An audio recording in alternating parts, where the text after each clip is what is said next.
तो दोस्तों finally Peddie movie देखकर आ चुका हूं और इसका स्टोरी क्या है स्टोरी भाई इसी में भाई खिचड़ी बन चुका है। अगर बात किया जाए प्रॉब्लम की तो प्रॉब्लम ही स्टोरी है। देखिए कहानी शुरू होता है खेल की दुनिया से, जहां पे अब स्पोर्ट्स मैन ज्यादा नहीं आ पा रहे हैं, प्लेयर अच्छे से नहीं आ पा रहे हैं, इंडिया के लिए गोल्ड मेडल भी नहीं ला पा रहा है। और उसके बाद हमें दिखाया जाता है एक गाँव, जिस गाँव में पहुंचने के लिए बहुत मेहनत करना पड़ता है। वही इस गाँव का मेन प्रॉब्लम है। बाकी मैं रिवील नहीं करूंगा, वो आपको फिल्म में जाकर देखने को पता चलेगा। उसके बाद देखने को मिलता है कि एक गांव का वही लड़का है, नाम है पेद्दी, जो खेल में हर खेल में लगभग माहिर है। बहुत सारे बच्चों का वो इंस्पिरेशन है, उन्हें आइडल मानते हैं और वो फेवरेट खिलाड़ी है उनके। और साथ ही हमें पता चलता है कि वो किस वजह से अपने एक एक खेल को बदले हैं। उसके बाद हमें लव स्टोरी देखने को मिलता है। खेल के दौरान थोड़ा सा पॉलिटिक्स देखने को मिलता है। अगर बात की जाए इसकी कहानी की तो सुनने में आया है कि ये एक रियल स्टोरी बेस्ड कहानी है, जिसमें फिक्शन कहानी भी ऐड किया गया है। और इसी ऐड करने के चक्कर में भाई मुझे लगता है कहानी को खिचड़ी बना दिया गया है। मूवी अच्छा हो सकता था, जितने भी सारे आर्टिस्ट हैं वो सभी काम तो अच्छे कर रहे थे, लेकिन स्टोरी के वजह से जितना कट्स पड़ा है, अचानक से इमोशन चेंज हो जाना और बेवजह कुछ आर्टिस्ट को दिखाना, जैसे जानवी कपूर, इनके बारे में मैं बाद में बात करूंगा, इन सभी को दिखाने के चक्कर में ये मूवी कहीं ना कहीं शुरू से ही लड़खड़ा जाता है। एक कहानी का जो लय शुरू होता है कि स्टोरी बिल्डअप, पहले कैरेक्टर बिल्डअप होता है, उसके बाद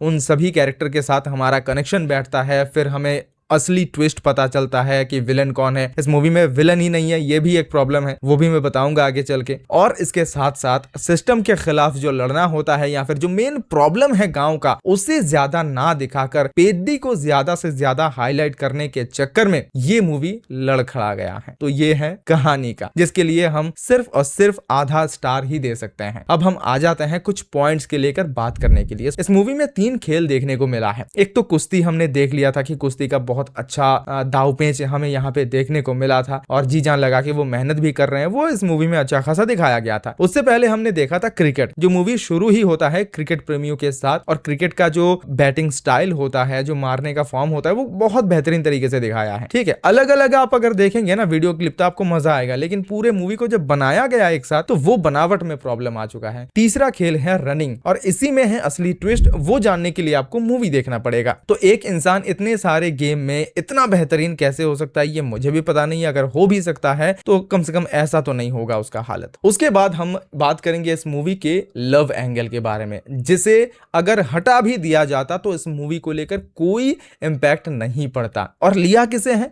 जानवी कपूर, अर्जुन कपूर की बहन जानवी कपूर, जो अर्जुन से भी काफी बड़े लेवल का है, जिनका एक्टिंग देखकर आप हंस देंगे। आपको लगेगा कि इसे किसने बिठाया है, कौन से कास्टिंग डायरेक्टर ने इसे कास्ट किया है, डायरेक्टर ने इस शॉट को कैसे हाँ बोला होगा। जब बैठ के रोने का नाटक करती है, जब गुस्से वाली एक्टिंग करती है। मुझे एक सीन अच्छा लगा जहां पे वो चुप थी, बस इमोशनल सीन करने की कोशिश की थी, वो मुझे बस अच्छा लगा था। उसके अलावा वो, हाँ मैं तो बोलना ही भूल गया था, इस मूवी में जानवी कपूर है भी नहीं, हाँ सिर्फ उसका पेट है। शुरू से लेकर अंत तक उनके पेट को इस तरीके से दिखाया है जैसे वो खुद में ही एक इंसान है, और फुटबॉल ग्राउंड जैसा ये पेट, हाय राम, अगर ना दिखाता तो बहुत बेहतरीन होता। अब हम आ जाते हैं इस बेफिजूल के टॉपिक को छोड़कर श्रुति हसन के ऊपर। जी हाँ, एक ही आइटम गाने में उन्हें दिखाया गया है, वो हेल्लो हेल्लो ऐसा कुछ नाम है उस गाने का, लेकिन भाई जो इम्पैक्ट पड़ा है उस 4 से 5 मिनट का गाना होगा शायद, बहुत बेहतरीन लगा। रामचरण के साथ उनका जो एक केमिस्ट्री बैठ रहा है उस गाने के दौरान, मुझे लगा कि लात मार के भगा दो जानवी कपूर के इस मूवी से और रिप्लेस कर दो AI से, कम कि यहाँ श्रुति हसन होना चाहिए। बहुत अच्छे लग रहे थे वो दोनों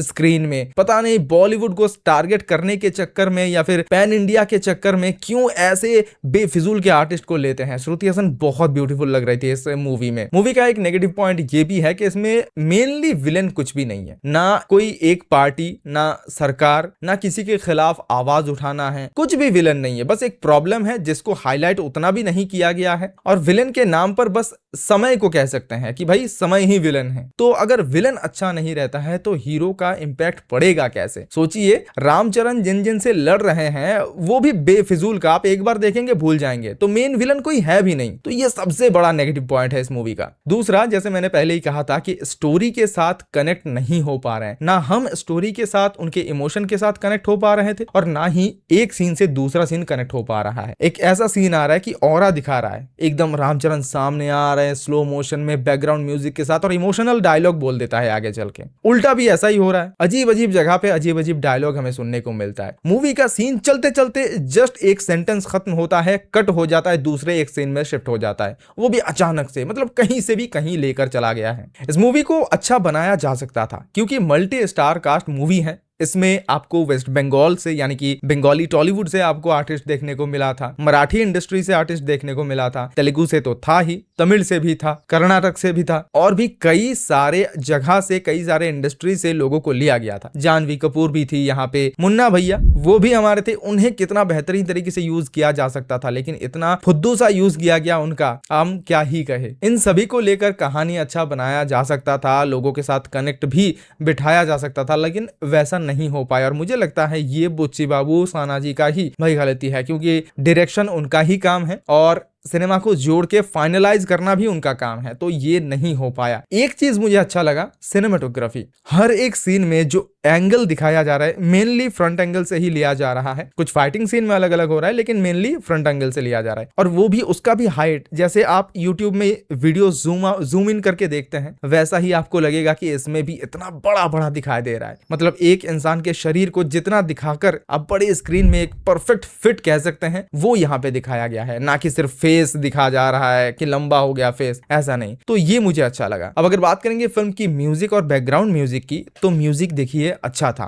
मतलब मैं गाने की बात कर रहा हूँ, चिकरी चिकरी हो, आइटम सॉन्ग हो और भी जितने भी गाने हैं, स्टार्टिंग में ही एक गाना था वो भी बहुत अच्छा था। गाना अपने जगह बहुत बढ़िया था, लेकिन बैकग्राउंड म्यूजिक उतना अच्छा नहीं लगा, थोड़ा पुराने टाइप का लगा। यार रहमान अगर कुछ नया करते इसमें तो और परफेक्ट होता। एक तो दिखाया जाएगा कि देखा जाए कि अगर बहुत गांव वाला या फिर इमोशनल वाला सीन दिखाया जा रहा है तो वैसा एक आइकॉनिक साउंड जैसे केजीएफ में था ना, नारी नारी, ठीक है, वैसा अगर कुछ बनाता तो ठीक है चलता, लेकिन वैसा बैकग्राउंड म्यूजिक यहाँ पे नहीं बन पाया, तो ये भी एक बहुत बड़ा नेगेटिव पॉइंट है। लेकिन गाना अच्छा था। डायरेक्शन का तो मैंने बात कह ही दिया कि कैसा है। अब अगर स्टार की बात किया जाए तो कुल मिलाकर हम इसे 2.5 स्टार दे सकते हैं आउट ऑफ 5। बाकी दोस्तों आप बहुत समझदार हैं, आप मूवी को अगर देखने जाएंगे इस रिव्यू के बाद भी, ऑफ कोर्स जाइए, लेकिन आकर बताइए कि आपको कैसा लगा।